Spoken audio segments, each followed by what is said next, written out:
ഉത്തമമായ നിക്കാഹ് ലളിതമായി നടക്കുന്ന നിക്കാഹാണ്.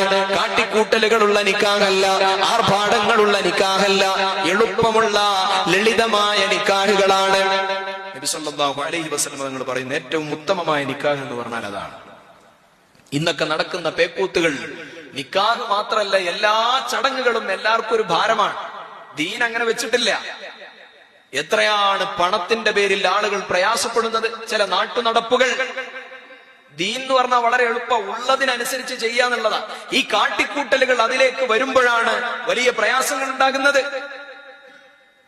മക്കളെ കെട്ടിച്ചു വിട്ടാലും പോരാ, ആ കെട്ടിച്ചു വിട്ടതിന് ശേഷം അവരുടെ വീട് നിർമ്മാണവും അതുമായി ബന്ധപ്പെട്ട് ഒരു പിതാവിനെ സംബന്ധിച്ചിടത്തോളം എല്ലാ കാലങ്ങളിലും പ്രയാസമാണ്. ചില നാട്ടു നടപ്പുകൾ, അതിന്റെ പേരിൽ സ്ത്രീ പീഡനങ്ങൾ, വീട്ടിൽ നിന്ന് ഒന്നും കിട്ടിയിട്ടില്ലല്ലോ, എന്താണ് അങ്ങനെ, എന്താ ഇങ്ങനെ, ഒന്നും ദീന് പറയുന്നതല്ല. ദീന് എളുപ്പമാണ്. നബി സല്ലല്ലാഹു അലൈഹി വസല്ലം തങ്ങൾ പറയുന്നു, മഹർ കൊടുക്കുന്നതിൽ പോലും നബി സല്ലല്ലാഹു അലൈഹി വസല്ലം തങ്ങൾ പറഞ്ഞിട്ടുണ്ട്, ഈ കഴിയുന്ന രൂപത്തിൽ എത്രയാണോ നിനക്ക് മഹർ കൊടുക്കാൻ കഴിയുക, മഹർ മിസ്ലി എന്ന് പറയുന്ന ഒരു സാധനമുണ്ട്, അവളെ പോലത്തെ ആളുകൾക്ക് എത്രയാണോ മഹർ നൽകാറുള്ളത്, ആ മഹർ കൊടുക്കാൻ കഴിയുന്നവർ അത് കൊടുക്കുക. അല്ലെങ്കിൽ കഴിയുന്നത് എത്രയാണോ അതിനനുസരിച്ചുള്ള മഹർ കൊടുത്തിട്ടാണ് കല്യാണം കഴിക്കേണ്ടത്. ഏറ്റവും ലളിതമായ നിലക്ക് കല്യാണം നടത്തുന്നതാണ് നബി സല്ലല്ലാഹു അലൈഹി വസല്ലം തങ്ങൾക്ക് ഇഷ്ടമെന്ന് നബി സല്ലല്ലാഹു അലൈഹി വസല്ലം തങ്ങൾ പഠിപ്പിച്ചിട്ടുണ്ട്.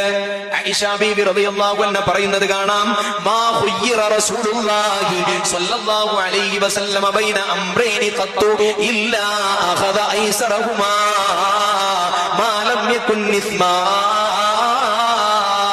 രണ്ട് കാര്യങ്ങൾ നബി സല്ലല്ലാഹു അലൈഹി വസല്ലം തങ്ങളുടെ മുമ്പിൽ വന്നുപെട്ടു. രണ്ട് കാര്യങ്ങളുണ്ട്. ആ രണ്ട് കാര്യങ്ങൾ നബി സല്ലല്ലാഹു അലൈഹി വസല്ലം തങ്ങളുടെ മുമ്പിൽ ഓപ്ഷനായി നിൽക്കുകയാണ്. വേണമെങ്കിൽ ഇതെടുക്കാം, അല്ലെങ്കിൽ ഇത് ചെയ്യാം. അങ്ങനെ രണ്ട് ഓപ്ഷൻ വന്ന് നിൽക്കുന്ന സമയത്ത് ഏറ്റവും എളുപ്പമായ കാര്യമല്ലാതെ നബി സല്ലല്ലാഹു അലൈഹി വസല്ലം തങ്ങൾ തെരഞ്ഞെടുത്തിട്ടില്ല. ഫഇൻ കാന ഇസ്മൻ കാന അബ്അദൻ നാസി മിൻഹു. തെറ്റല്ലാത്ത കാര്യമാണെങ്കിൽ, രണ്ടും നല്ല കാര്യങ്ങളാണ് എങ്കിൽ ഏറ്റവും എളുപ്പമായ കാര്യമാണ് നബി സല്ലല്ലാഹു അലൈഹി വസല്ലം തങ്ങൾ തെരഞ്ഞെടുക്കാറുള്ളത്. തെറ്റായ കാര്യമാണെങ്കിൽ നബി സല്ലല്ലാഹു അലൈഹി വസല്ലം തങ്ങൾ അതിൽ നിന്ന് വിദൂരത്താവുമായിരുന്നു എന്ന് ആയിഷ ബീബി റളിയല്ലാഹു അൻഹ പങ്കുവെക്കുന്നത് കാണാം. അപ്പൊ ഏറ്റവും എളുപ്പമുള്ള കാര്യങ്ങൾ ചെയ്യാന്നുള്ളത് നബി സല്ലല്ലാഹു അലൈഹി വസല്ലം തങ്ങളുടെ ഇബാദത്തുകളിൽ, അമലുകളിൽ പെട്ടതാണ്.